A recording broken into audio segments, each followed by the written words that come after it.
शिव त्रिशूलधारी शिव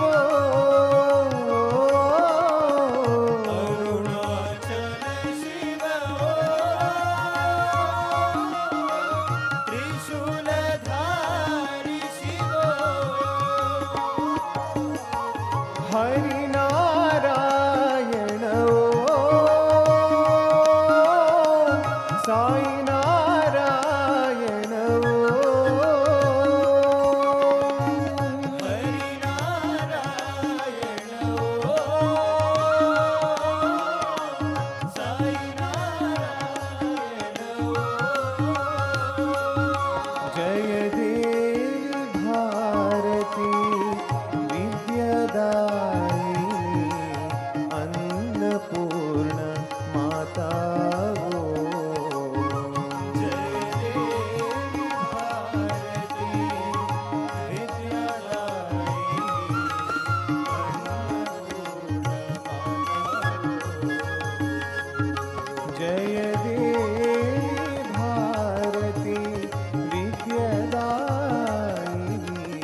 अन्नपूर्ण माता वो जय देवी भारती विद्यादायिनी अन्नपूर्ण माता जय जगदीश हरे जय गोविंद हरे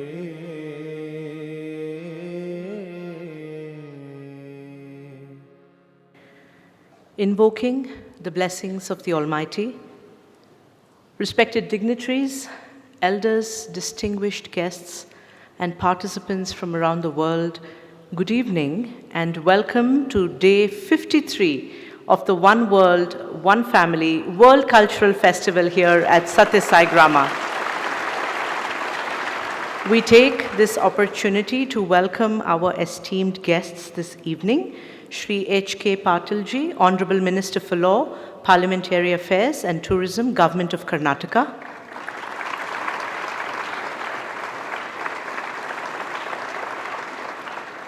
Mr. Bhim Singh Narendran, the Honorary Consul of Philippines to India in Chennai.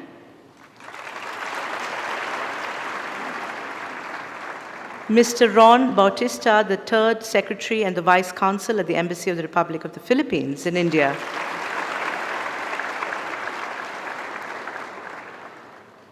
We will begin this evening with a glimpse into one of the dedicated educational campuses for girls that represents the spirit and service of our One World, One Family mission, a mission that continues to grow across borders and communities, carried forward each day by committed individuals through learning, service, and transformation.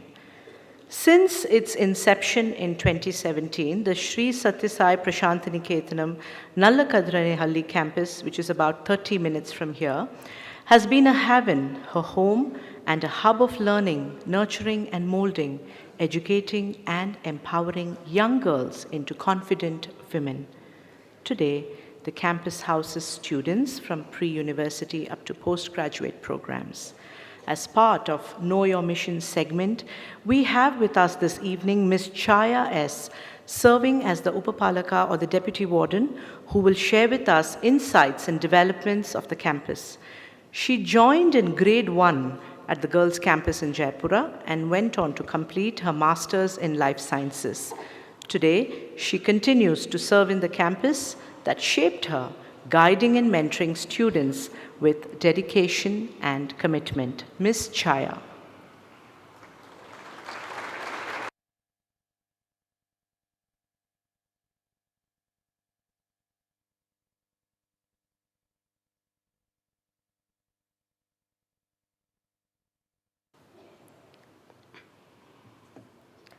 Om Shri Sai Ram.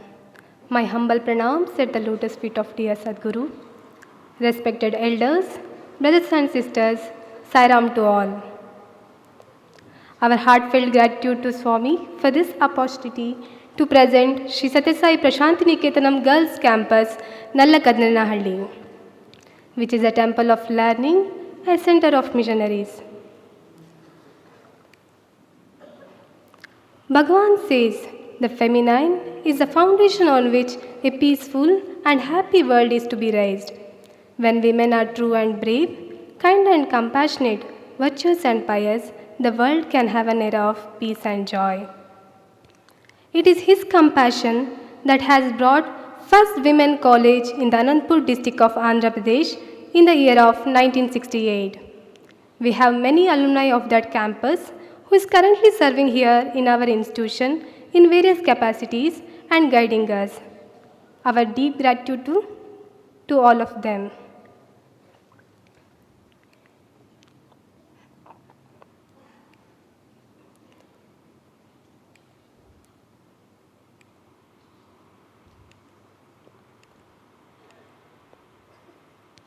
So education. As we move to our girls' education, Sadhguru has a great vision about why it is important to educate girl students. We have a small clip.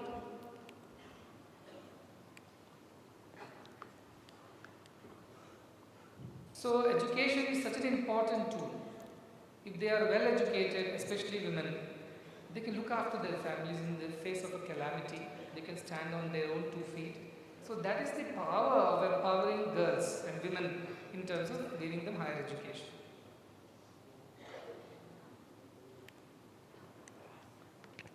So Sri Sathya Sai Prashantiniketanam Girls Campus came to existence to the heartfelt prayer of many girl students who were pursuing their 10th grade and wanted to continue their higher education in our institution. I remember I was one among them. With Bhagavan's blessings, the Bhumi Puja for this noble venture was performed on 6th May 2016, marking the beginning of transformative chapter in rural women's education, with the vision of providing quality education, creating empowered women with brilliant heads, competent hands, and compassionate hearts. At this juncture, we also remember Dr. K.P. Sailila ma'am, former chairperson of the campus, for her immense contribution to the campus since its inception. We are also grateful to Professor Meenakshi Biswal ma'am, current director of the campus, for her continuous support and guidance.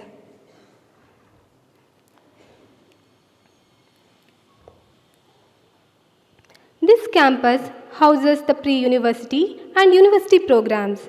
Within a short span of 8 years, the campus today stands as a fully developed center of learning with modern infrastructure. Spacious academic and administrative blocks, state-of-the-art science and computer labs, a secure residential block, highly equipped kitchen and dining facilities, a creche for staff children, a renewable solar energy systems together provide a clean, green and sustainable environment. The serene setting of the campus fosters not only intellectual growth of the students but also holistic living. Recently, with the Swami's grace and assistance from the Singapore brothers and sisters, we got one high-capacity oven to bake bread, cookies and cake for our students. For the first time, this year, for Swami's birthday, the cake was baked by our students and Swami appreciated that.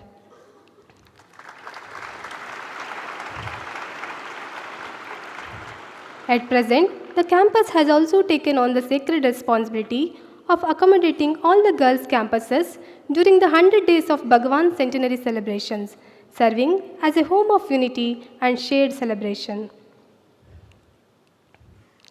Our students are the true heart of this campus.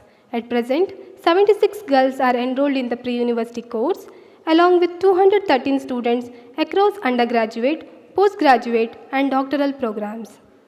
Most of these young girls are first-generation learners coming from rural and often below poverty line families. The student strength since 2015 has grown from 35 to 220. The campus started with only pre-university program and at present it provides a plethora of programs starting from undergraduate, postgraduate, and doctoral programs. With the guidance of committed teachers, interns, and campus staff, students are blossoming into confident and values-driven individuals.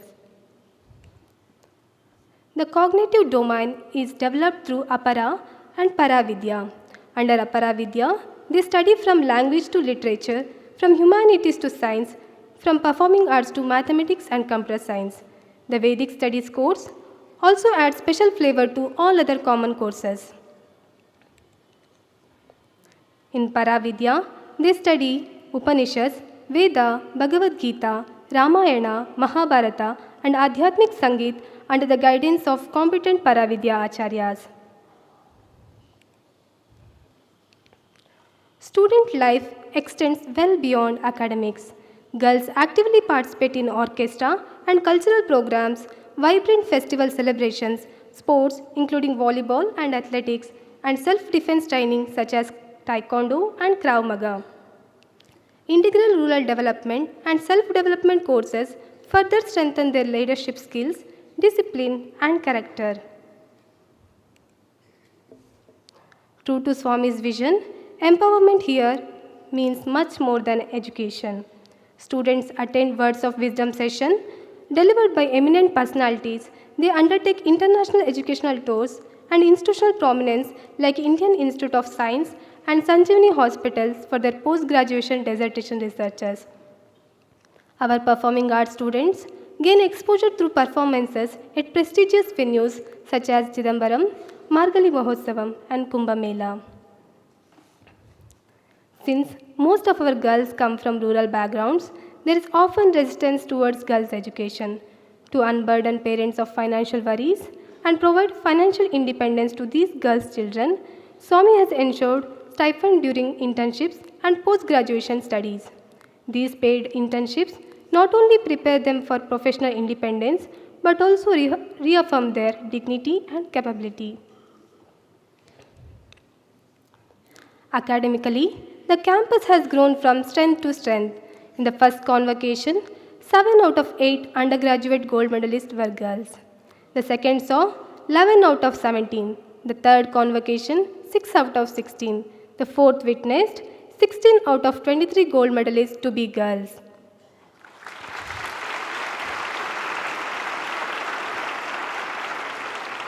Over the last 4 years, 303 girls have been graduated from our university. Adding to this success, 5 women PhDs have been awarded in the past 2 years, marking milestones in higher research.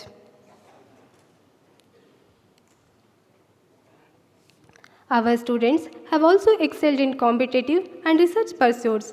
They have actively participated and won recognition in association of Indian university events, presented and published many papers. Several have also successfully cleared national level eligibility exams such as NET and KSET, paving the way for careers in academia and higher research. One of our research scholars presented a paper at the prestigious IIT Kharagpur, while many of our staffs have won Best Paper Presentation Awards at reputed conferences. These milestones highlight the growing academic strength and research culture of the campus.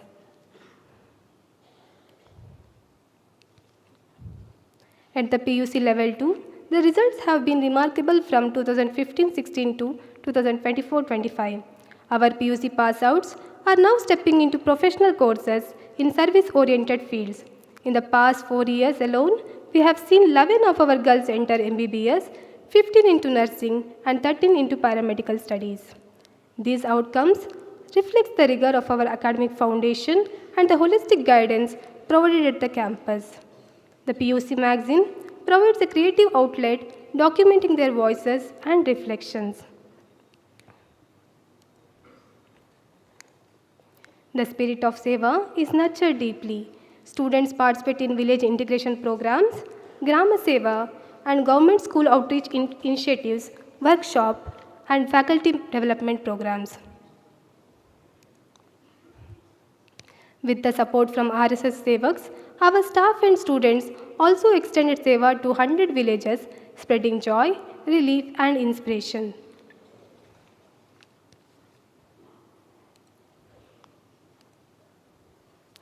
The campus flourishes with the support of many collaborators.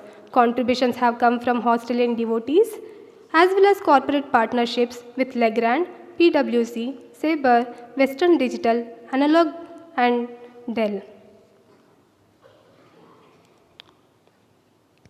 Parents too play a vital role, offering seva and heartfelt testimonies of the transformation they witness in their daughters.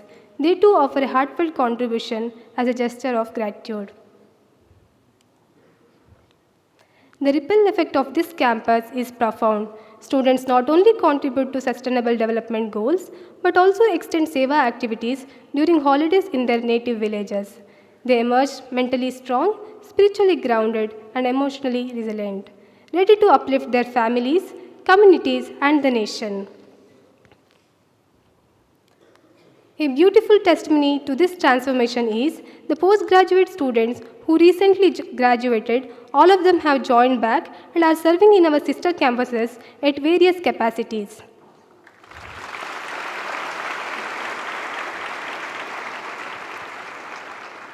In essence, the Sri Sathya Sai Prashanti Niketanam campus stands today as a living testimony to Sadhguru's vision, a place where rural girls blossom into empowered women, enriched with wisdom, grounded in values, and dedicated to the service of humanity. On behalf of all the staff and students of Nallakannalli campus, I offer our sincere gratitude to Swami for all the blessing and guidance throughout our journey. Thank you. We have a small video of the campus. I request AV team to play it.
From nurturing young minds to uplifting communities, the spirit of service continues to manifest in many meaningful ways.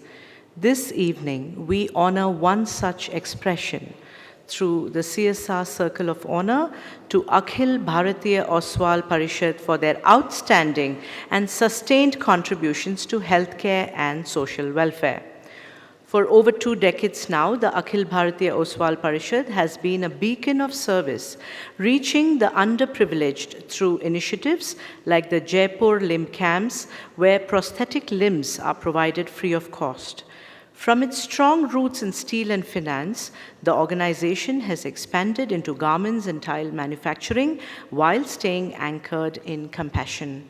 Their support includes free medicine distribution at our Sri Madhusudan Sai Institute of Medical Sciences and Research, exemplifying inclusive healthcare, ensuring dignity and care for all. May we now welcome on stage Shri Ray Chand Khatir, Founder Chairman, to receive the CSR Circle of Honor. His inspiring journey spans public amenities at the Kuke Sri Subramania Temple and the Triveni Sangama, Jaipur food camps, and daily nourishment for children in various places.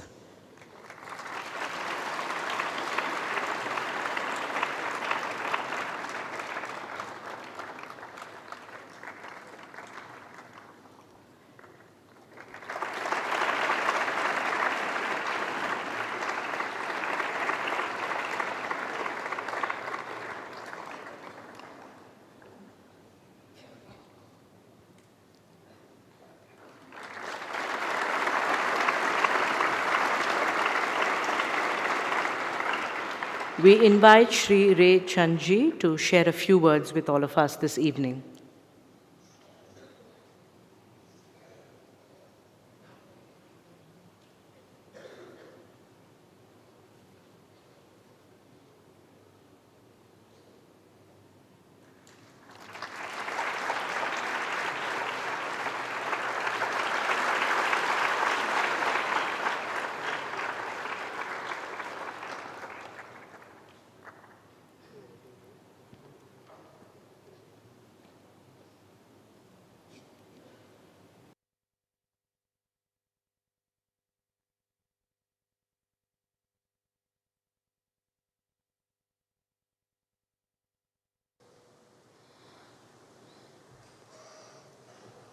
परम पूज्य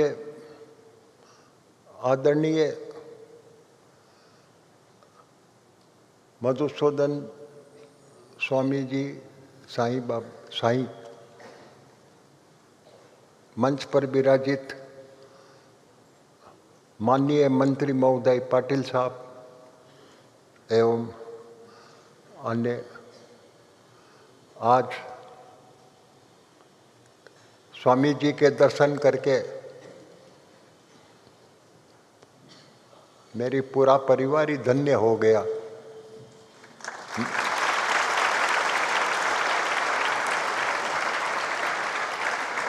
और यहाँ के जो काम शायद दुनिया में बहुत कम जगह होगा या नहीं होगा, वो भी फ्री ऑफ कॉस्ट और कितनी भावना के साथ, कितने मन से जो काम आप लोग सब कर रहे हैं, सबका सहयोग तो स्वामी जी को मिलता ही है। आप जितने भी इसमें कार्यकर्ता, डॉक्टर, जो भी स्टाफ लगे हुए हैं, मैं आप सबको धन्यवाद देता हूँ। स्वामी जी, भगवान ऐसे महापुरुषों को धरती पर भेजता है तभी ये धरती चल रही है, अदरवाइज तो पापों की और गलत कामों की कोई कमी नहीं है दुनिया में। जो भी हो और आगे बढ़े और भलाई का काम हो।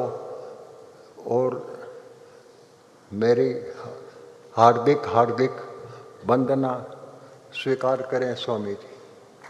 धन्यवाद।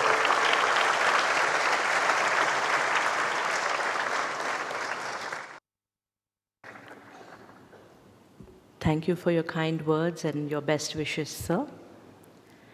And now, we turn our attention to a nation whose spirit shines brightly across the seas, the Republic of Philippines, a radiant archipelago of over 7,000 islands. Cradled by the Pacific Ocean, the Philippines stands as a bridge between East and West, a land where tradition, spirituality, and modern creativity blend in perfect harmony.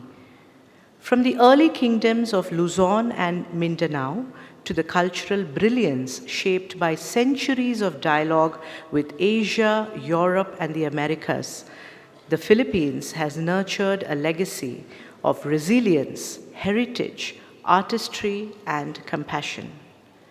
And it is from this rich cultural legacy that we now honor an individual who embodies its spirit this evening, presenting the One World, One Family Global Humanitarian Award in the category of Music and Fine Arts to Mr. Fernandez Stanley Perry, a distinguished cultural leader, visionary artist, and global ambassador of Filipino heritage from the Philippines. Since joining the Integrated Performing Arts Guild in 1996, Mr. Fernandez Stanley Perry has played a vital role in bringing Filipino performance art to the global stage. Under his leadership, IPAG has earned acclaim at major festivals across Austria, Germany, the Netherlands, France, and the UK for its creativity and cultural authenticity. He has guided the group to perform in Spain, including a gala presentation before Prince Albert of Monaco at the Hotel du Paris, and brought Filipino artistry to audiences in South Korea, Japan, Taiwan, China, Singapore, and Vietnam. His efforts also include cultural engagements on behalf of the Philippines government and corporate bodies in Russia, South Africa, Iran, New Zealand, Indonesia, and the Czech Republic. Mr. Perry's work is a powerful testament to the unifying spirit of the arts, connecting cultures, touching hearts, and celebrating our shared humanity. We are honored to present Mr. Fernandez Stanley Perry with the One World, One Family Global Humanitarian Award in Music and Fine Arts.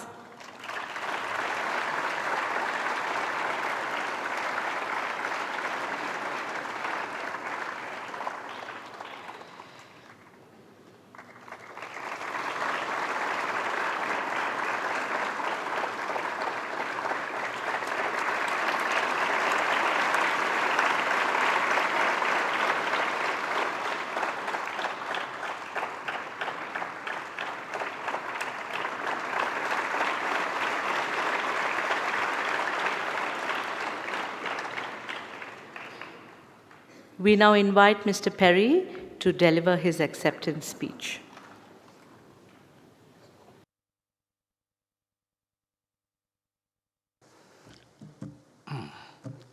Thank you from the bottom of my heart for this beautiful honor.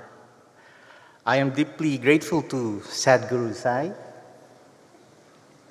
and to the One World, One Family mission for this recognition and for your vision of uniting humanity. Through love and service, music and art have always been more than performance. They are bridges that connect hearts across cultures and generations. Through my journey with the Integrated Performing Arts Guild of the Philippines, I have been blessed to share the Philippine spirit on stages across Europe, the United States, Asia, from Austria and Monaco to Japan, Korea, Singapore, Taiwan. No matter where we perform, the message is the same. Art reminds us that though we come from different places, we are all one in heart. This award is not mine alone. It belongs to every artist who believes that creativity can heal, uplift, and unite. Let us continue to make the world our shared stage, not for applause, but for harmony. Thank you for this recognition and for believing that through art, we can truly live as one world, one family. Thank you.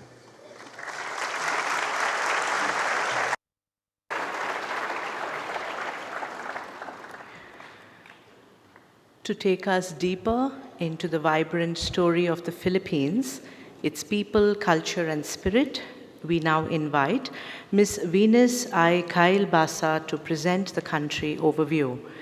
Ms. Venus is an educator, author, and changemaker who has made remarkable contributions to philosophical education through her writings, including Cultivating Reasonableness in Filipino Children and the Subversive Potential of Philosophy for Children and Community of Inquiry Pedagogy. She has served as the National Treasurer of the Dominican Network Youth Group, leading leadership programs, youth summits, and representing the Philippines in international Dominican youth movement. Today, as the founder of Hiwaga organization, she works to bring social and emotional life skills to street children. In fact, when I traveled to Manila a few months ago, she was the first person I met, along with a few other women. And the moment I started telling her about the education mission of Sadhguru and the One World, One Family mission, she was reduced to tears. And she said, "There is nobody in this world today who cares about children. And here is one person I'm hearing about." And she took it upon herself, though she was pregnant, she took it upon herself to establish the One World, One Family Philippines chapter. And she is spearheading all our initiatives in the Philippines May we please invite Miss Venus.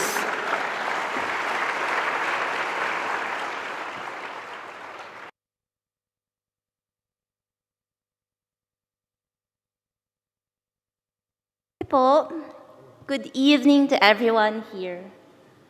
With gratitude to Sadhguru Sri Madhusudan Sai for bringing us together. We are blessed to share about the Philippines in this One World, One Family World Cultural Festival. So let me bring you to the Philippines. The Philippines is found in Southeast Asia, made up of many islands.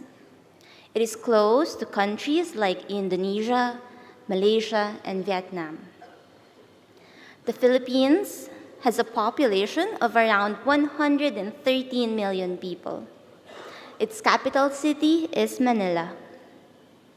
We have a tropical maritime climate with wet and dry seasons, high across many areas, and regions prone to typhoons.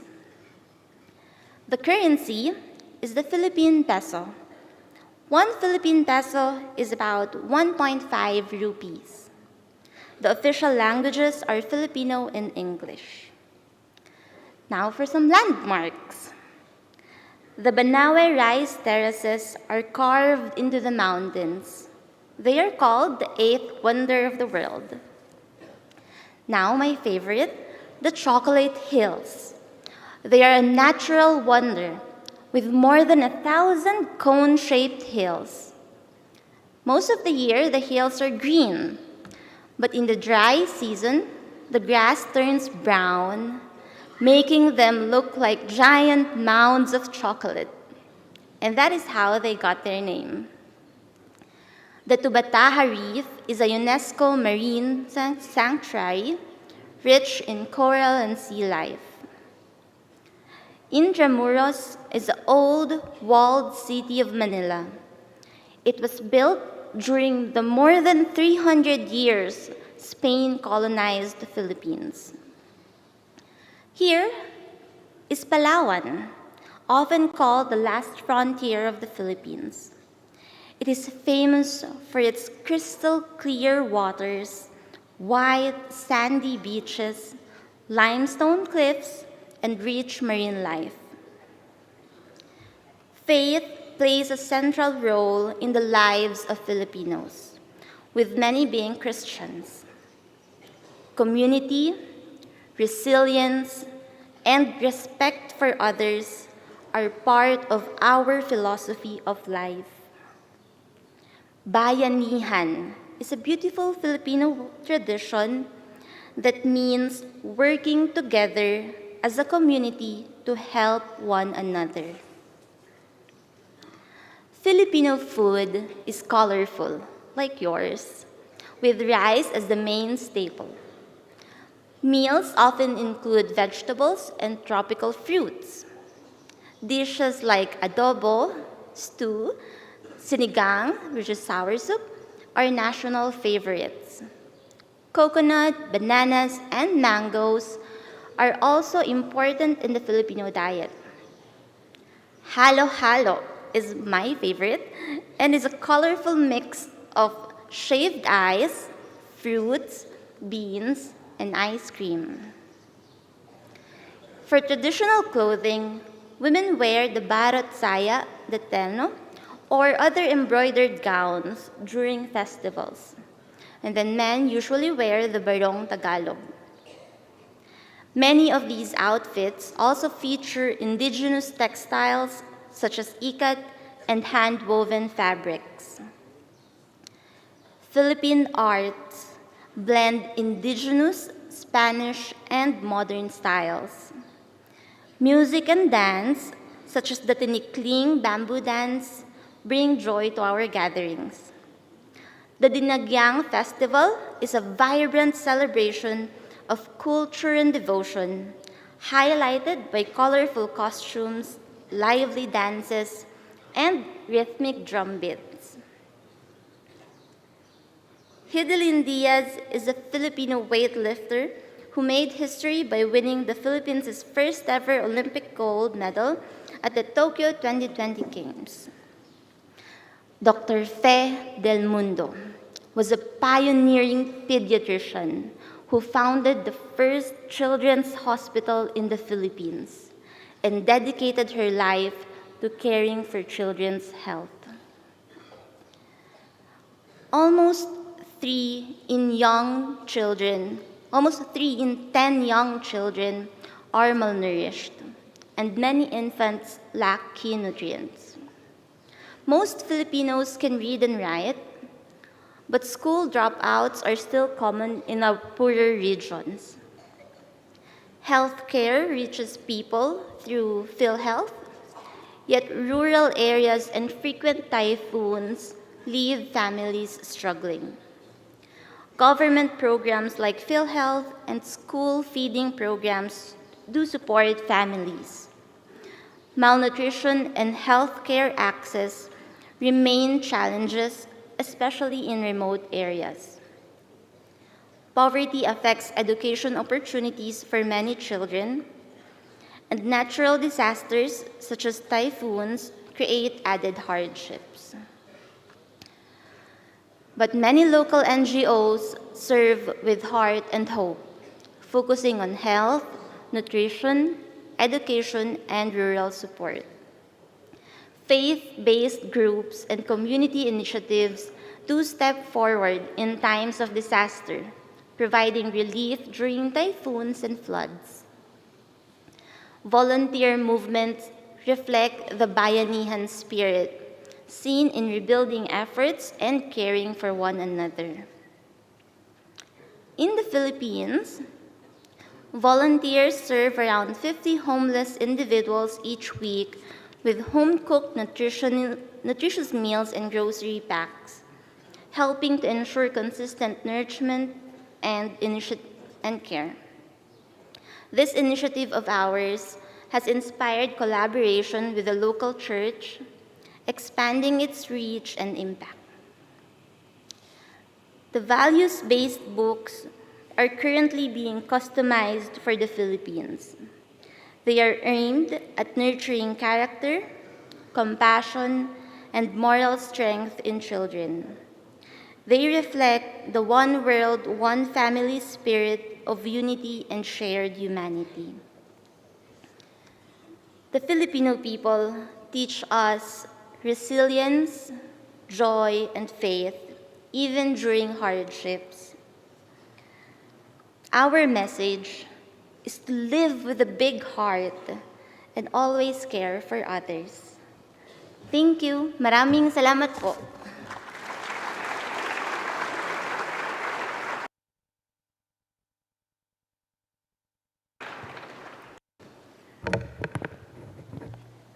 May we now invite Mr. Bhim Singh Narendran, Honorary Consul of the Philippines in Chennai, to address all of us.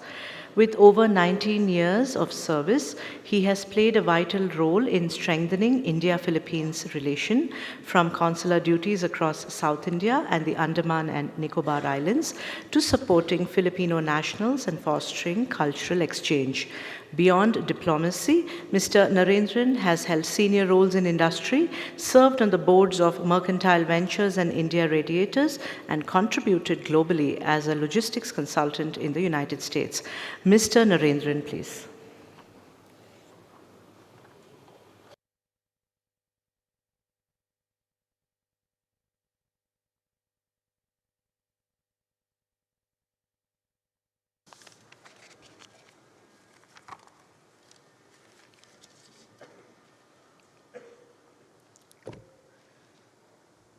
Sadhguruji,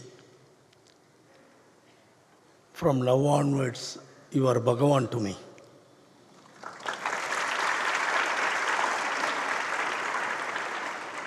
Honorable Minister Sri H.K. Patilji, and my colleague Mr. Ron, Vice Consul, Third Secretary.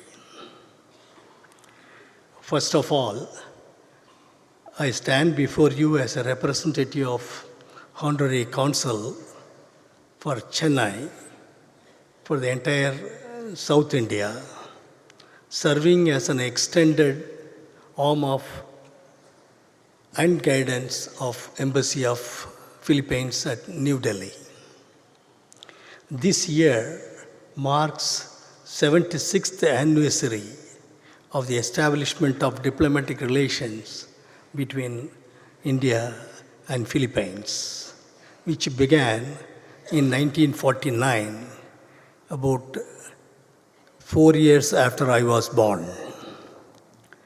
We truly need a dedicated platform to discuss our historical ties, cultural connections, economic partnership, tourism, and connectivity, people-to-people relation, educational exchanges between our two nations. The recent visit of Honorable President of the Philippines, Mr. Ferdinand Marcos Jr. to India, and his meetings with our Prime Minister, President, and Finance Minister have further strengthened our defense cooperation and opened new directions for future collaborations.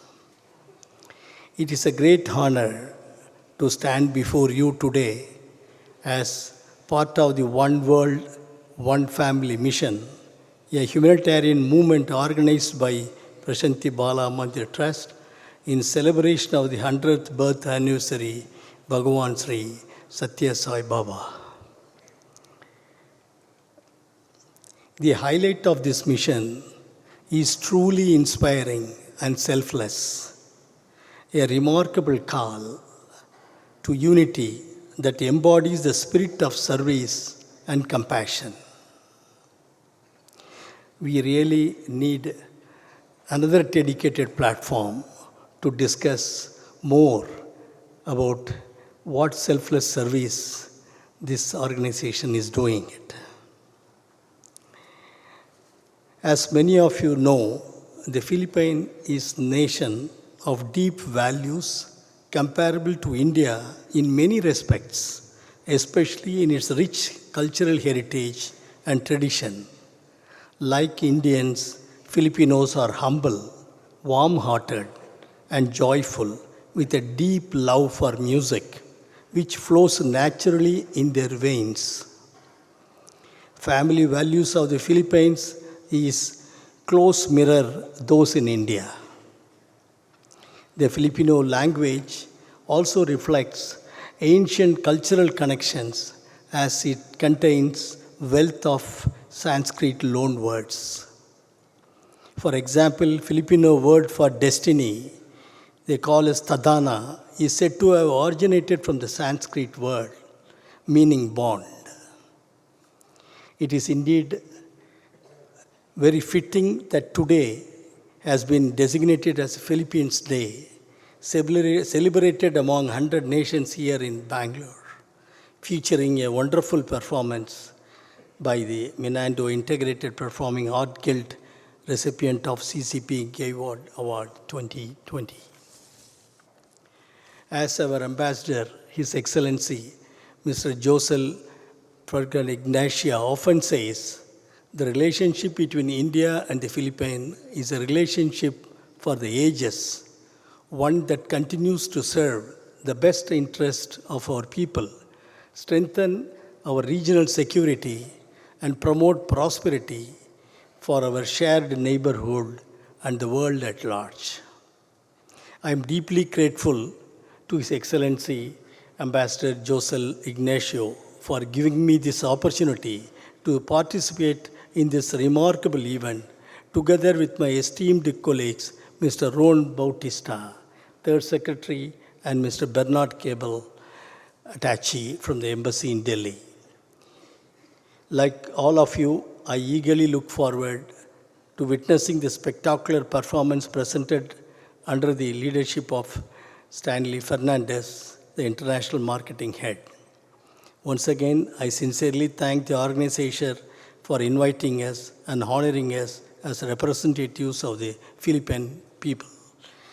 Maraming salamat po, mabuhay.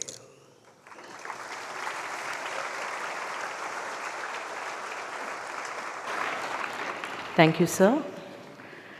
Now may we invite Mr. Ron Bautista, Third Secretary and Vice Consul handling cultural diplomacy at the Embassy of the Republic of Philippines in India, to address all of us this evening. Prior to his posting in New Delhi this July, he was the Assistant Director of the Southern Europe Division of the Philippines Department of Foreign Affairs.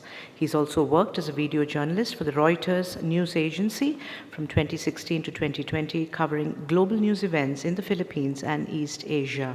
Mr. Ron Bautista.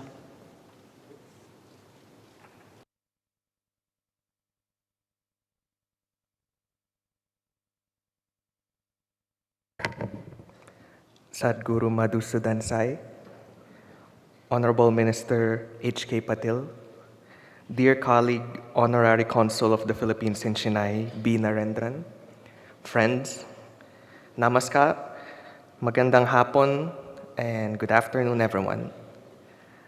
It is a deep honor to stand before you today at the One World, One Family Cultural Festival here in the beautiful state of Karnataka.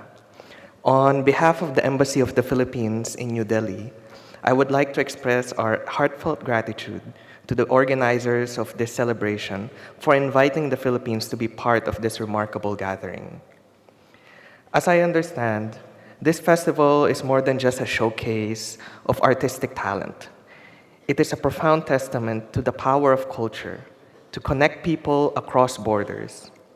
At a time when the world often seems divided, events like these remind us that our shared humanity is best expressed through music, dance, and storytelling. Today, I am especially proud to support a group that embodies the richness of Filipino heritage, the Integrated Performing Arts Guild, or IPAG. Founded in Mindanao in the southern Philippines, IPAG has spent decades bringing to life the diverse narratives of our archipelago, stories shaped by centuries of indigenous traditions, colonial history, and dynamic regional identities. Their participation here at the One World, One Family Cultural Festival complements the elevated nature of Philippines-India bilateral relations, which our two governments recently upgraded into a strategic partnership. As my colleague Consul Narendra has mentioned earlier, and as you may have heard from the news, our President, Ferdinand R. Marcos Jr., undertook a state visit to New Delhi and Bangalore from the 4th of August to the 8th of August, just this year. During this time, he and Prime Minister Narendra Modi agreed to cooperate more closely on a number of priority areas, foremost of which is culture and people-to-people exchanges. This performance today by IPAG is but one of many ways in which we are working together as strategic partners to promote greater understanding between our two peoples and foster closer cooperation. And I encourage everyone to support us in this and other future cultural endeavors. As we witness IPAG's performance later, I hope you feel transported not just to the Philippines, but to the heart of what it means to celebrate diversity in unity. May this performance spark your curiosity about our country, but more importantly, foster dialogue between our two peoples and inspire all of us to continue building bridges through culture. In closing, let me say thank you for welcoming us so warmly here. Really, it has been a warm welcome. We've been given a good tour of your facilities here at the One World, One Family Foundation. May this festival continue to grow as a platform for peace, understanding, and shared humanity. And may the spirit and mission of the One World, One Family Foundation continue to live on in all of our hearts. Maraming salamat. Dhanyabad. Thank you so much.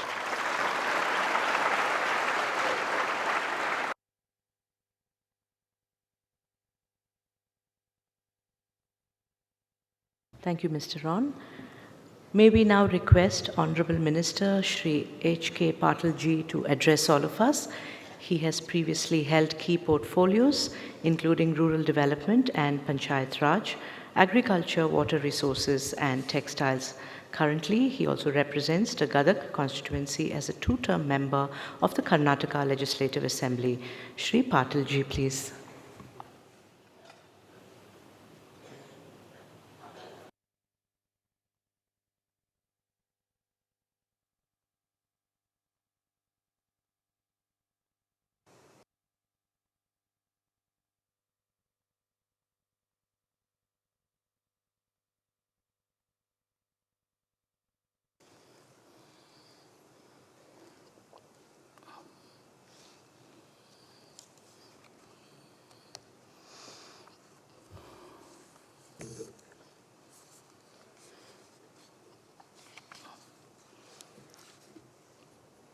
ಎಲ್ಲರಿಗೂ ನಮಸ್ಕಾರ.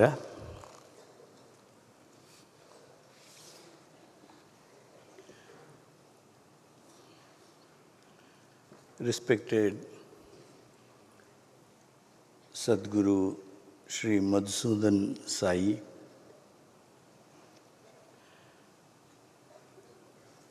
Mr. Bhim Singh Narendram, Mr. Ron,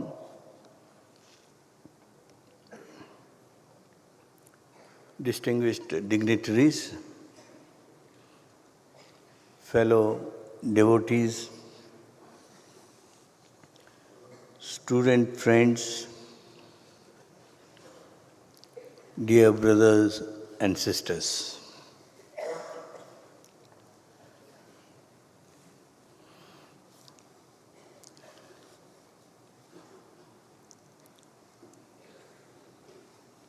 It is with deep reverence and heartfelt joy that I stand before you today at this sacred abode, Sathya Grama.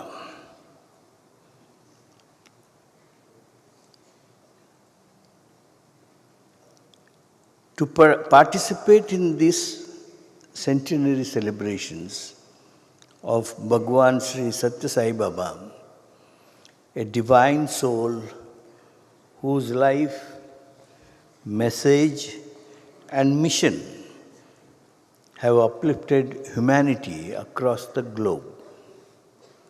Bhagwan Sri Sathya Sai Baba was not only a spiritual master, but also a visionary humanitarian who transformed faith into service and service into love. His timeless message, love all, serve all.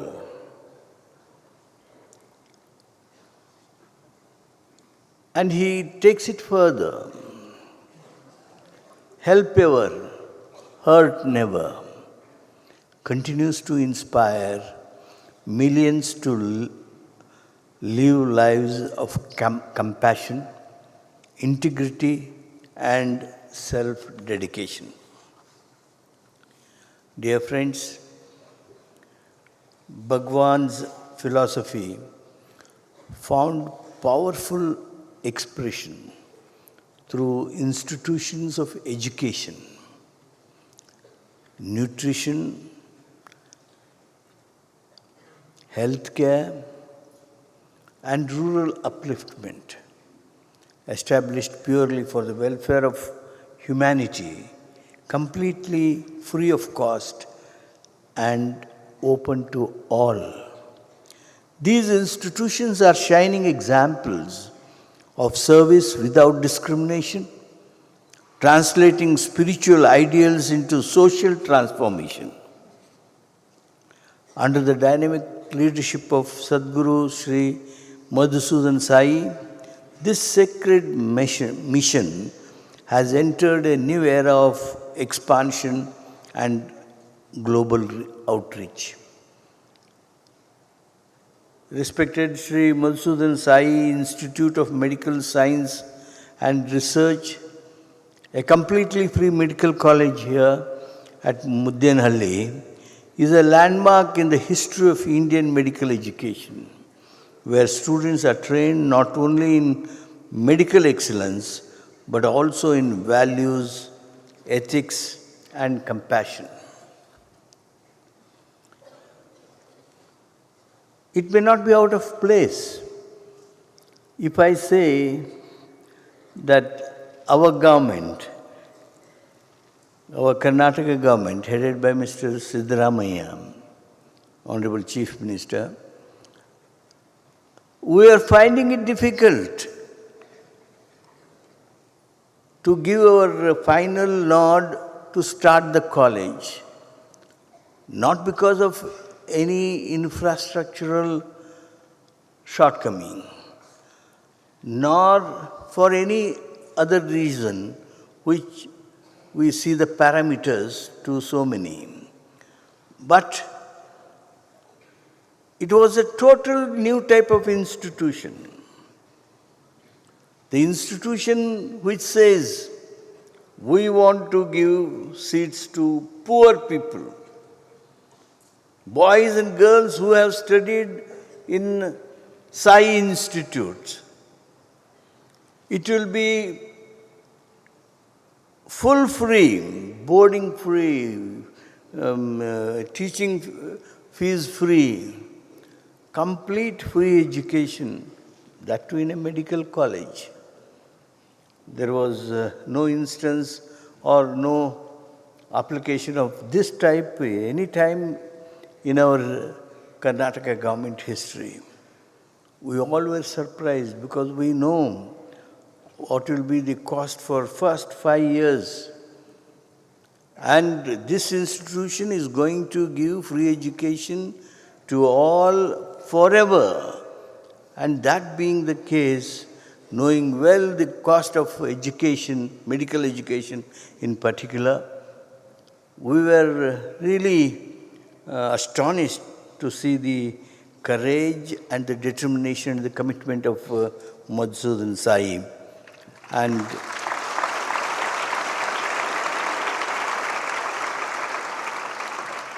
let me hasten to add, when the proposal was in the cabinet, when their request was before the cabinet, let me share to you that everyone in the cabinet said, yes, we should give the permission immediately. There was no voice of any sort of dissent, which we never saw in any medical college's approval any time which came during my public life experience. That was the response the government had to this institute. Equally inspiring is the upcoming 600-bedded multi-speciality hospital, which will soon stand as a temple of healing, offering world-class medical services entirely free of cost. This is not merely health care. It is a care for the heart and the soul. A manifestation of Bhagwan's vision of serving humanity as a worship of the divine. Friends, as part of this historic celebration, we are also witnessing the World Cultural Festival, where over 100 countries have come together to share their culture, philosophy, spirituality, and way of life. Today is a special day. Philippines has joined us, and I convey my best wishes to all Filipinos, and I wish your dream of bringing together people of India and Philippines will come true, and the visit of your president to India will be one of the most useful and successful trip. This confluence of nations is a powerful reflection of Bhagwan's message of unity in diversity and ancient Indian ideal of Vasudhaiva Kutumbakam. The whole world is one family, one world, one family. It is heartening to see people of different faiths and traditions uniting here under the banner of love and service. As a minister of the government of Karnataka, I feel immensely proud that our state is home to such a global spiritual humanitarian movement. Sathya Sai Grama is not just a place, it's a living university of values, radiating the light of compassion and character from Karnataka to the world. The noble work being done here truly enhances the image of our state and our nation, India. In today's world, where material advancement often overshadows moral development, Bhagwan's life reminds us that spirituality and governance, ethics and administration must go hand in hand. His teachings continue to inspire us in public life to lead with truth, integrity, and service to society. As we celebrate this divine centenary, let us rededicate ourselves to the eternal ideals of truth, righteousness, peace, love, and non-violence. Let us pledge to make our lives meaningful by serving humanity with humility and devotion. On behalf of the people of Karnataka, I offer my humble pranams at the divine lotus feet of Bhagwan Sri Sathya Sai Baba and my deep appreciation to Sadguru Sri Madhusudan Sai for carrying forward this sacred mission with vision, commitment, and compassion. Before I conclude, it is a matter of really great satisfaction to me, and I feel proud and privileged whenever I am in this campus. I come here at least twice a year. If you look at the development that has taken place in last 5 years, particularly from 2017-18 to this day, anybody who has visited this on a year basis feels astonished. Those who visit this campus, whether once or twice a year, experience it not merely as a place of body, mind, and spirit, but as a true confluence of mind, body, and spirit. Sri Madhusudan Sai, his noble vision and tireless efforts have established institutions here that stand as models for others to emulate. Their work is making the world a more compassionate and comfortable place to live in. I offer my deepest appreciation and salutations to respected Madhusudan Sai for his exemplary leadership, his clarity of vision, and his unwavering commitment to the service of humanity. This institution is not merely one that serves a few people. It is an inspiration, a guiding light and a model institution. It demonstrates how sense of purpose, when coupled with dedication, can transform lives and communities. Those who are committed to nation building can look upon this institution as a blueprint, a living example to replicate and build upon. I am confident that the day is not far when this great institution of Madhusudan Sai will serve as a beacon of guidance for many, inspiring individuals and organizations alike to make forward the noble mission of nation building. Friends, may Bhagwan's light continue to guide our path and inspire us to build a world of peace, harmony, universal brotherhood, which is the need of the hour today.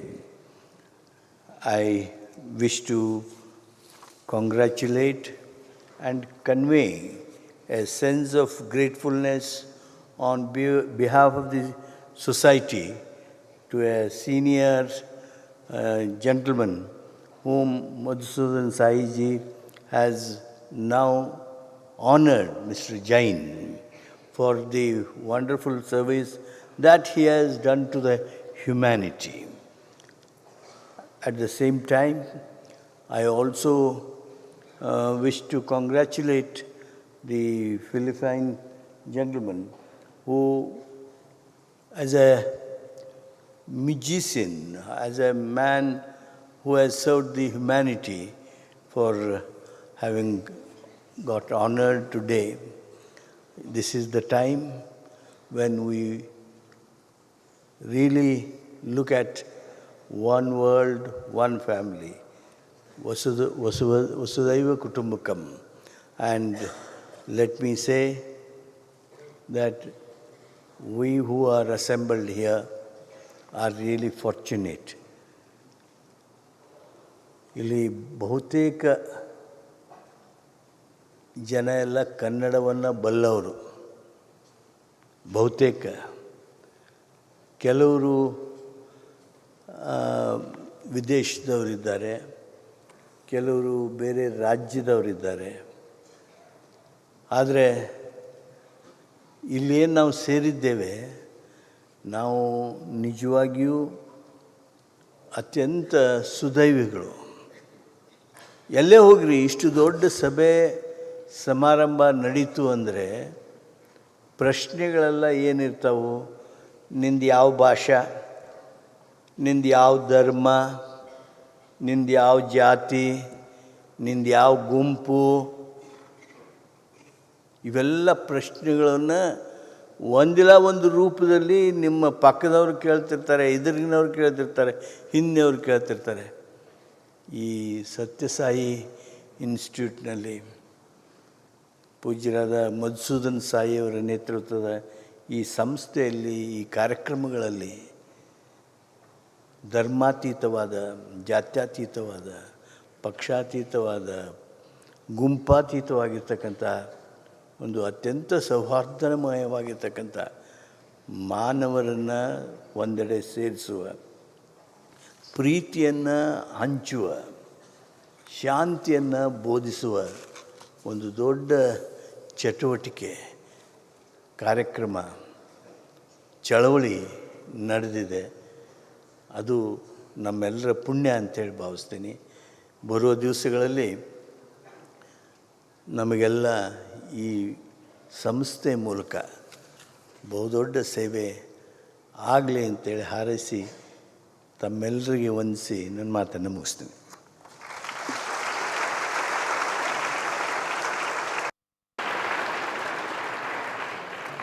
Thank you, sir.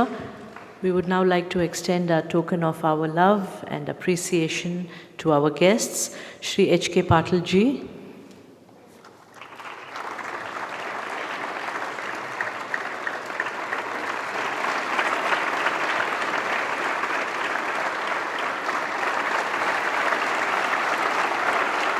Mr. Bhim Singh Narendran ji.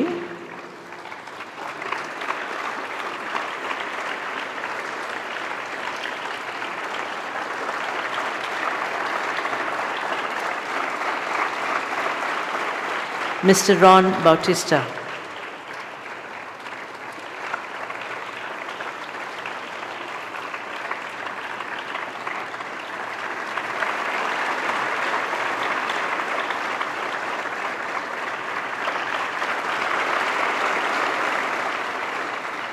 On behalf of all of us, we humbly request and pray to Sadhguru to bless us all with his benedictory message this evening.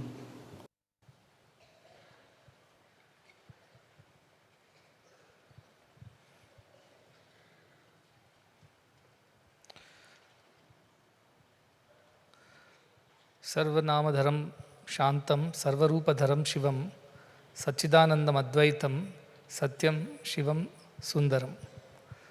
This poem of Bhagwan says that one divine principle has taken all the names and all the forms. And that principle is of Sat, Chit, Ananda. Sat, truth, Chit, awareness or knowledge, and Ananda is joy or bliss. So the nature of all the beings in this world, as per the Indian thought, is that of truth, of awareness, and of bliss or joy. Our culture calls us as Ananda Pipasuhu. It means we are thirsty for joy. As human beings, we always seek joy. Nobody wants to have any sorrow. Everybody wants to be happy. But we do not know how exactly this joy can be found. What is the way to become happy? And Bhagavan used to put it very simply. If you want to be happy, make others happy. That is the fastest way to be happy. When you try to make yourself happy, it is not necessary that you will become happy. It is not guaranteed. But when you make others happy, you will find that happiness that you're looking for. So the true nature of all human beings is happiness, Ananda. But the only way to attain it is when you give joy to others. That is the method. When we celebrate this One World, One Family festival, World Cultural Festival here in Sathya Sai Grama, and we invite people from all over the world, and this is half mark we have passed, more than 50, this is the 54th day I'm told. We have seen so many countries come here, from the Middle East, from Africa, from America, some of the Americas. We had people from East, now from Southeast Asia. All of them, when they come here, what did I learn from each one of them? What did I learn from the humanitarians who spoke to us, or the spiritual leaders from these countries who shared their thoughts? This one idea only, that to be happy, all you need to do is to make others happy. Do a little good to others, and that goodness will bring you tremendous happiness. And that is the purpose of all life, whether you are from Philippines, or you are from Thailand, or Vietnam, or Cambodia that we celebrated recently, or from the Middle East, the countries, some of them very difficult countries like Syria, Yemen, Palestine, Israel, or Jordan, and the likes, and all the way far up till the countries of Caribbean island nations. Everywhere we found only one thought, that if you do good to others, good happens to you. And if you make others happy, you become happy in turn. So that is the idea of One World, One Family Festival, is to do good and to make others happy. And in the process, good will happen to you, and you will also live a happy life. I'm very happy to receive the honorable guests on this special day. Sri H.K. Patil is no stranger to us. He has been a source of support and solidarity to our institutions. Ever since I have met him, they are devotees of Bhagavan from decades, even his father and their family. But recently when I met him, we were building the Gadag campus, the little girls' campus over there. We needed some help. He extended that help to our institution. From there, this journey began. And recently, when we started the medical college, as he himself mentioned in no uncertain terms, that it was a surprise to the government as well, because such an institution was never there before. So all that we were asking for was something that had to be done afresh, all new. And they were at a loss to permit immediately, not knowing how to fulfill all the requirements that we were asking. But he was so kind that he came all the way to Muddenahalli, to our ashram, sat with me, and he asked all the relevant questions as to what is the purpose, how are you wanting to achieve this purpose, how can government be a part of helping you achieve the purpose. Being the Minister for Law and Parliamentary Affairs, he tried to understand every of these aspects personally before he could take it and talk to others in the cabinet. So he took personal initiative to ensure that the medical college was established, and today we are into the third year of medical college, and it is doing very well.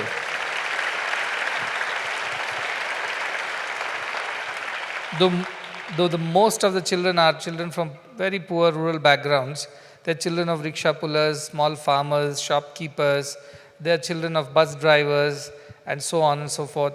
But they are doing very, very well. They academically also they are doing very well, and culturally also they are doing very well.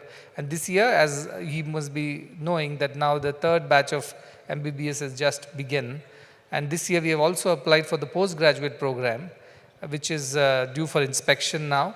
With the upcoming hospital, it expands our services in various specialities, and adding postgraduate seats would only further the cause of capacity building in specialty areas in the rural hinterlands of our country.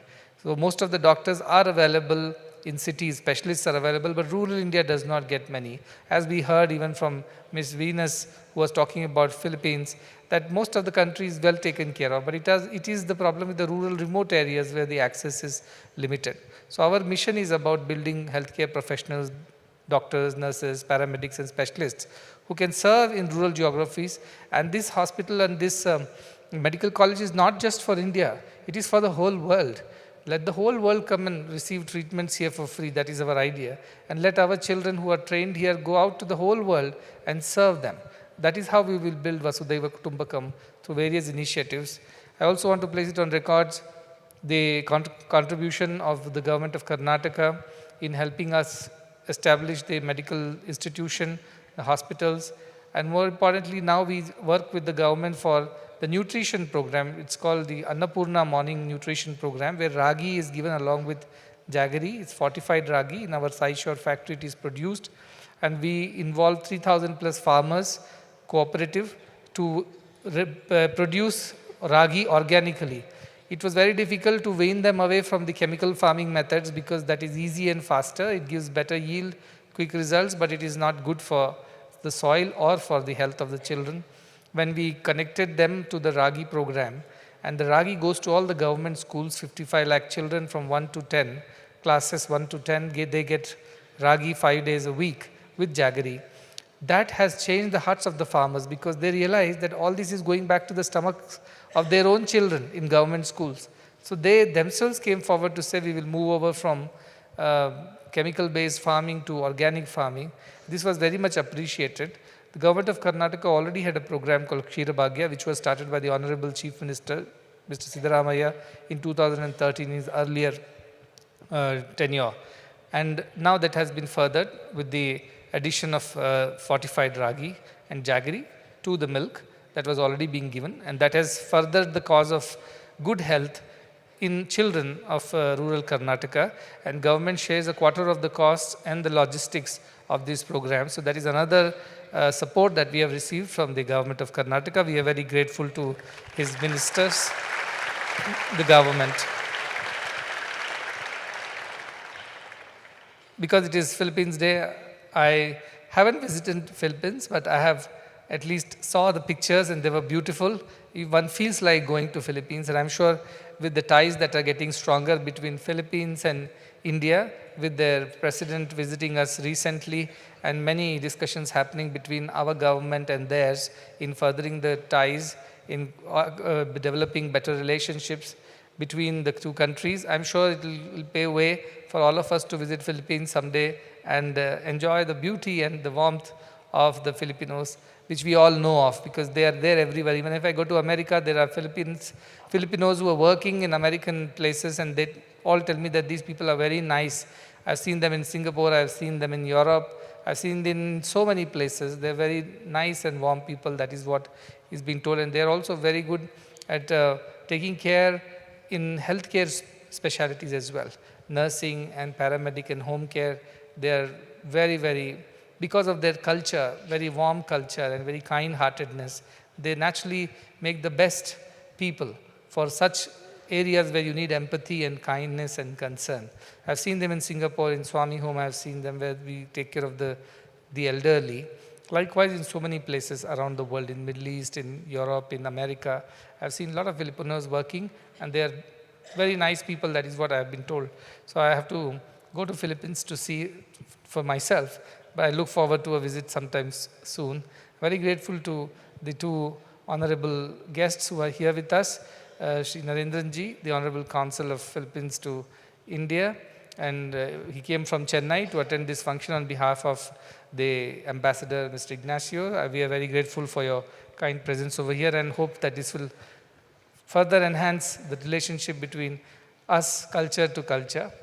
I'm also very grateful to Mr. Ron Bautista, is that right?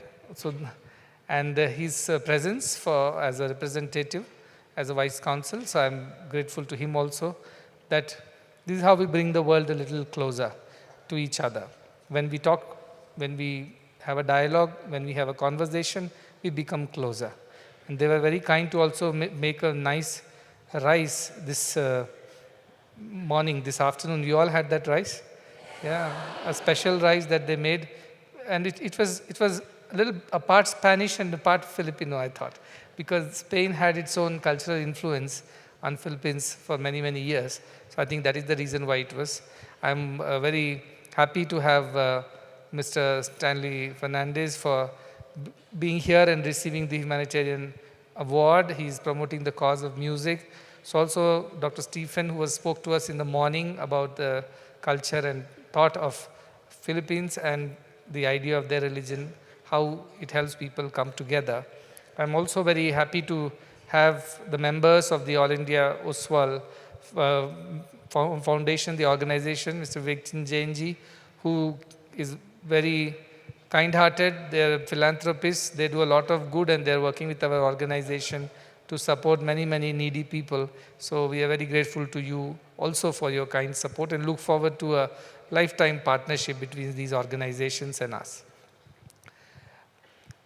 Looking forward to the evening proceedings, evening program. I'm told that it's going to be a wonderful presentation, a cultural presentation. We heard from some of them. I packed the team that is going to present, so I'm looking forward to that. For the last few days, we have been having a wonderful treat of cultural presentations by many other Southeast Asian countries. And what touched me the most was everybody for the last 3-4 days are presenting some episodes of Ramayana in their own way. The Cambodians presented in their own way. People from Thailand presented in their own way. And yesterday, Indonesia presented yesterday. That's another way of looking at Ramayana. So today again we are going to watch a presentation from Southeast Asia. The beauty is that how Indian culture was so widespread and the story of Ramayana is told even till date.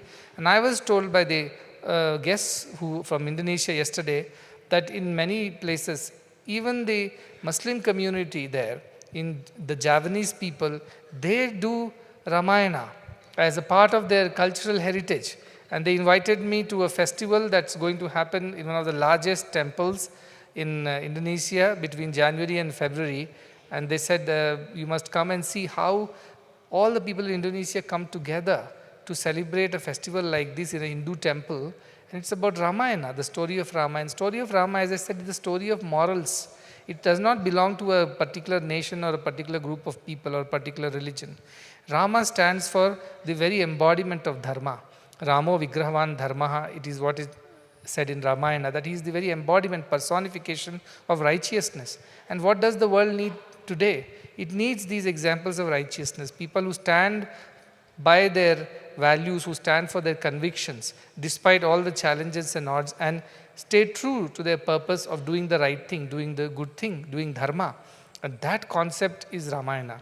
Ramayana is really not, as it is a religious scripture, it is They told me it is Itihasa. Dr. Dibya is sitting here who performed yesterday from Indonesia. He told me that in our culture, Ramayana is Itihasa. It means it as it was once upon a time as it was. Asa, it means history. And Ramayana is celebrated so well, and the morals have been taken from Ramayana, practiced in daily life. That is the influence of culture. See, it's very difficult to lecture people on ideals and morality. People won't listen to you, but you perform a play or a story through music and theatre, the message goes across faster. And that is what these theatres can do, art can do for society.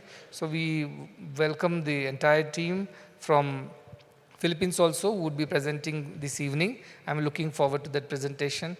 And to the girls campus, Nalakadranli, I should not leave them out.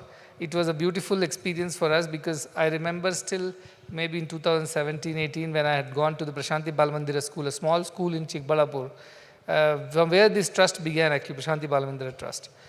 When I had gone there, there was a little girl who stopped me as I was walking and gave a letter saying that if you do not have a pre-university after that, then it was only till 10th class. I would not be able to continue my education. My father is a small staff in a government office. We are 4 children and I am the first, and I am followed by 3 more siblings. And my father is very clear that we will not be able to afford your education outside because this was free here, so she could study till 10th. But after that she said she will not be able to continue. Can something be done about it? Then we were returning from the campus to Muddenahalli. In the car I told Narsimurthy sir, see, there is a girl who has written a letter like this. So it is Bhagwan's wish that we should start a pre-university college. This was already the month of October or something like that. And all the permissions that we have to apply for were over. The time was over for the next year. It means we had to wait for 1 more full year before we could apply. And in the car, Narsimurthy sir told, it is not possible because already the dates are over and we cannot apply for it. And we left it at that. I felt bad that this girl may have to leave the institution and nothing can be done about it because there are time, whatever rules are there. A week later, our Narsimurthy sir came with newspaper, all happy and excited. And he told that the date for applying for new pre-university colleges has been extended by 1 month, and so now we can apply for it. So we applied for it. We got the permission. Needless to say, the college started, but of course we needed a bigger setup. So we went to Nalakadranhalli, which is on the other side of the hills. It's a beautiful campus. If you go to Nalakadranhalli, a small village, and we got the land, we started the buildings. The devotees from Australia supported us. Gary and Francis are here representing them. And we started small, 1 building at a time. Slowly, it came to university happened. After that, the girls' next question is going to be, where do I go to the university? Where is the university for us? So natural progression of this institution was from pre-university. It became the university. And as you have seen, the girls have done so well at the university level also. And I remember the convocation, I think that was the second convocation when the Honorable President of India, Srimati Draupadi Murmu was here. And she was very, very thrilled to hear that the girls were doing so much better than boys. And being a vocal person for girls empowerment, she said, "Ye to abhi trailer hai, picture abhi baki hai." That's what she said. How girls are doing in India. This is just a trailer. The real picture is yet to come. The girls are rising and they will achieve a lot, especially in India. She was very happy to hear that, and she did mention that in her speech, especially, which was out of the script. It was not the script. She spoke from her heart. I remember that. So girls have done very well, and as you see, most of them come from the rural background. Many of them are first-generation learners. We had to institute a special program to ensure that girls' education does not get abruptly halted because of the societal pressures or because of the peer pressures and parents and other issues. So we instituted for the first time a scholarship scheme. Of course, they were getting education free, housing free, clothing, everything was free for them. But apart from that, we started giving them a stipend if they continued their education. So till graduation it was free, but after graduation if they joined the internship, they get stipend, and that stipend was going to the parents. The first batch of girls out of which many were not able to join because of the parental pressure. I remember we calling them all to that hall in Premdeep. All of them were there, and we announced that there's going to be a stipend for all the children, girls as well as boys, who will continue their higher education or continue to serve in these institutions. That changed the entire game.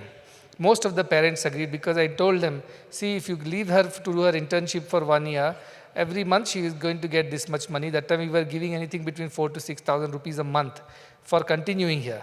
And that will go directly to you. So you don't have to worry about her future expenses, because this will become the saving. And many of the families were thrilled, because even as the girl is studying, she is already contributing to the family, where many of the boys were not able to do.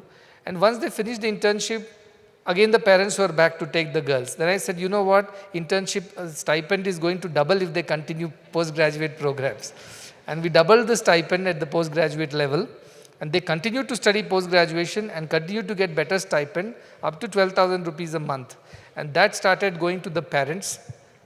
And I told the parents, see, the first level of stipends help you to save enough money. If tomorrow you want to get married, you don't have to borrow money from anybody. The second set of stipends are so much money for you that they will leave behind some money for you for your retirement, even before they go to somebody else's house. So parents were super convinced. And they continued, but once the post-graduation got over, then they were again back. That I told, you know what, they are going to get employment immediately, and they are going to get double the amount as salary.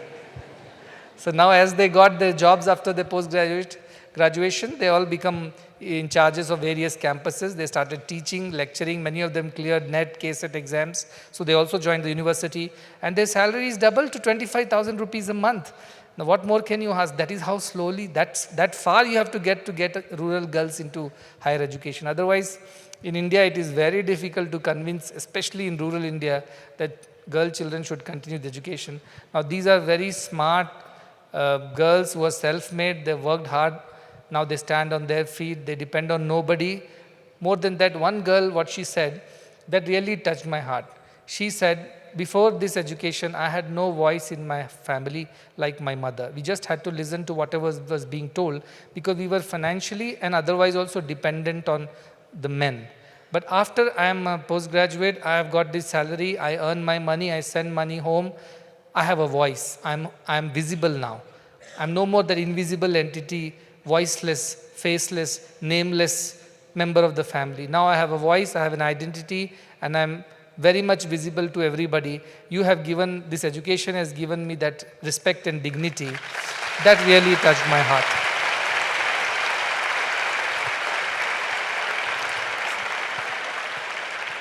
So I wanted to tell that if whole of India, young girls are there, 50% of youngsters are girls, but only 1% of these girls get into higher education in rural India because of various reasons. It's not that the opportunities are not, that is one reason, but mostly the social whatever the structure, the norms are like that. They are married off early and they're not allowed to continue for too far.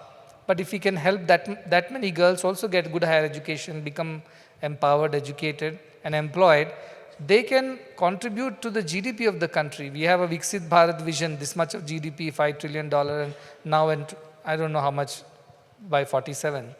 But that is possible if the women also start participating. If you really look at India's economy, the rural economy, so much of hard work is done by women in the farms and fields, even back in their home.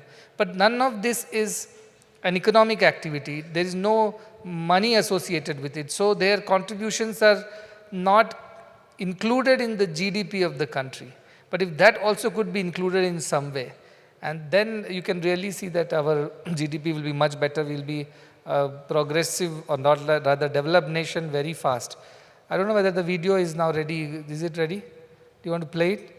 Okay, so they will play the short video, because I'm very proud of girls' education. So I can talk about for any length, but because they had a video, you watch the video about what they do, these girls. After that, we'll have a short break, then we'll come back for the music program.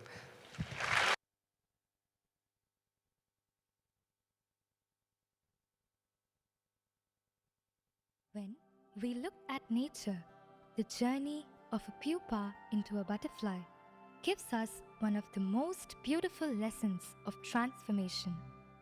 Quietly, the pupa prepares within, and then, in time, it emerges, radiant, graceful, and and ready to take flight. In the same way, a young girl enters our campus, timid, uncertain, carrying untapped potential. Here, at Sri Sathya Sai Prashantiniketanam campus, she is nurtured with love, guided with care, and encouraged to discover her true self. Education is more than textbooks here. She receives strong academic foundations, but also life skills, leadership training, and above all, values. Through debates, discussions, research, and public speaking, she discovers her voice. Through sports, yoga, and cultural programs like the Sai Symphony Orchestra, she learns teamwork, discipline, and self-expression. Community service opens her heart to compassion.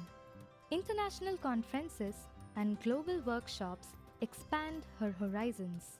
The shy village girl who once hesitated to speak now stands tall, addressing the world with courage, representing her country, her culture, and her values. Here, she learns not just how to make a living, but how to live with meaning, with compassion, with integrity, and with purpose. Alongside worldly knowledge, she receives Paravidya, the wisdom of the spirit, which teaches her that life's highest goal is to love, to serve, and to realize the truth of human existence. Slowly, she blossoms. The ungroomed girl grows into a strong woman, firm in character, clear in thought, compassionate in action. Just as the caterpillar becomes the butterfly, the girl becomes a leader of change. This transformation is never hers alone. When a girl is educated, a family is uplifted. When families rise, villages are strengthened. When villages flourish, nations are empowered. And when nations stand together in wisdom and compassion, the whole world is transformed. The vision of our beloved Sadhguru is to create leaders who are rooted in culture, guided by values, yet global in outlook. Thus, the Sri Sathya Sai Prashantiniketanam Nalakadrinahalli campus becomes a harnessing ground for these young missionaries, a place where ordinary village girls grow wings and take flight as global leaders.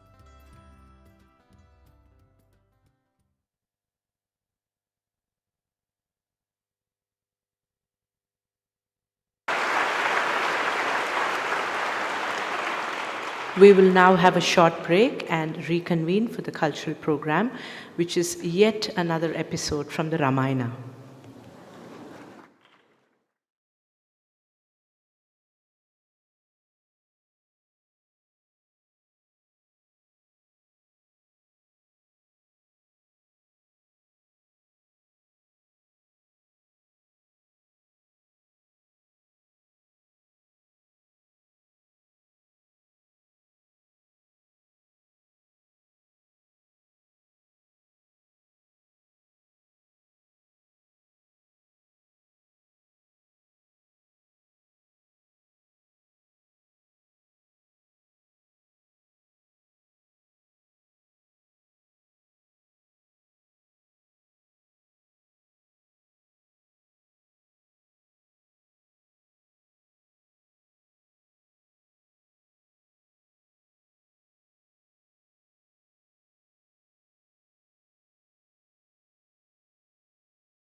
Program is yet another episode from the Ramayana, presented by the Integrated Performing Arts Guild, Philippines. Sita Revisited is a captivating dance theatre adaptation of reimagining Sita's journey through the Filipino artistry that fuses culture, music, and timeless storytelling under the guidance of Dr. Stephen Fernandez. This Philippine theatrical production is a well-known adaptation that recontextualizes this epic from Sita's viewpoint. Between her husband Rama and the abductor Ravana, Sita weighs her options. She has been freed by Ravana to return to safety, but decides to stay with her abductor to warn Rama of the impending danger by Ravana's cunning plan. Sita risks being caught between the warring armies. Rama, his brother Lakshmana, and his ally Hanuman are ready to attack, but Ravana, in his arrogance, plans to thwart the invasion and kill Rama. However, the invasion is successful by Rama and Sita is pleased. The episode ends with the Agni Pariksha, where Sita's purity is proven and she is reunited with Rama. A big round of applause to Sita Revisited.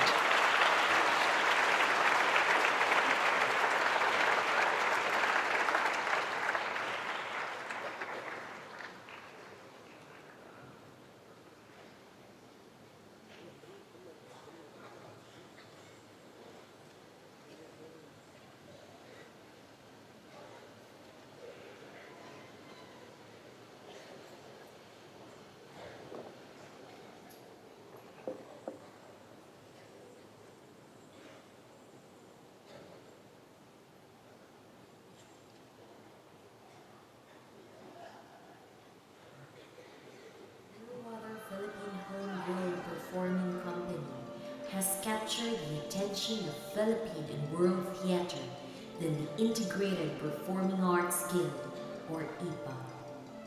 In over 4 decades, IPAG has captivated the imagination not only of the communities it has engaged with. It has performed its productions to over 100 cities worldwide, gathering acclaim in major world festivals and events in Europe, Asia, America, and the Pacific.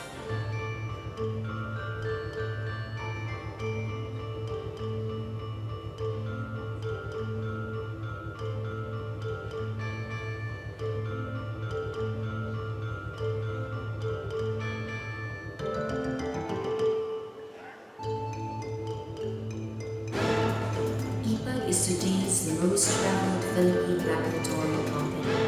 Its over 50 full-feature productions that have enthralled hundreds of thousands have taken their own signature from the dance, music, and literary expressions of the southern Philippines.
alay sa sita mong asawa. Ngunit, ilang oras na lang huwag nang mainit. Mapawi ang kaya ng iyong mga bisig. Iniligtas na, sinta mong sita. Naligtas sa uliyan mo, inaligatan.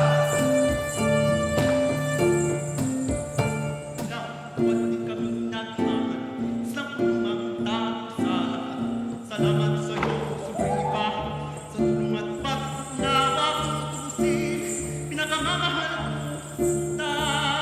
Mabawi naman sa pag-iumang pag-ibig na ito, sa pagbuksa sa sukat mong kapatid. Lubos ang aming pasasalamat, kaya... Ang dami laban sa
Hello. Hello.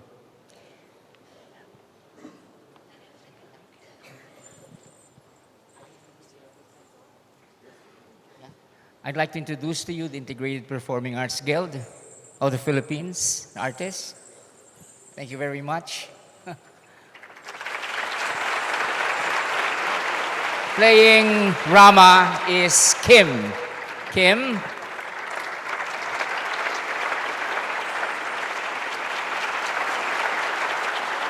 Playing Sita is Jeannie.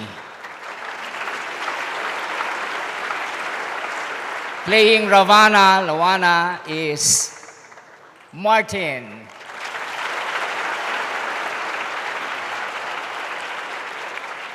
I'd like to introduce to you the other members of the cast. John Laksamana. John. Don. Buting here. The Tonong, the Spirits. Buting. Courtney, Clint, Hanuman. Jane, part of the Tonong. Did I miss anyone? Oh, there's Russell, also part of the Tonong.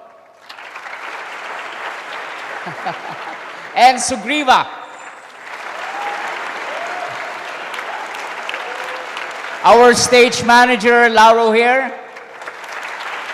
And in charge of our international marketing, Mr. Stanley Perry. I am Mr. Steven Fernandez, and it is an honor to present this to the country where this epic originated.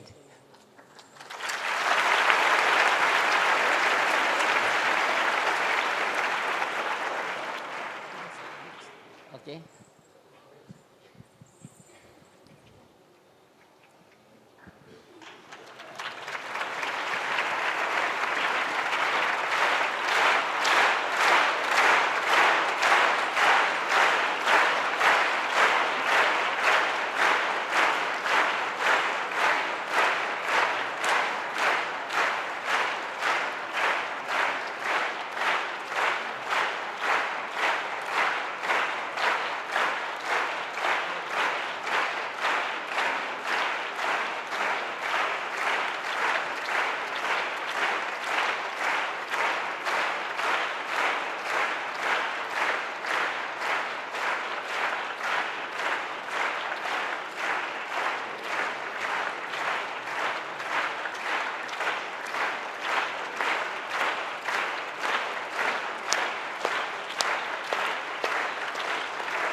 May we request all to rise for the national anthem of Philippines, followed by the national anthem of India.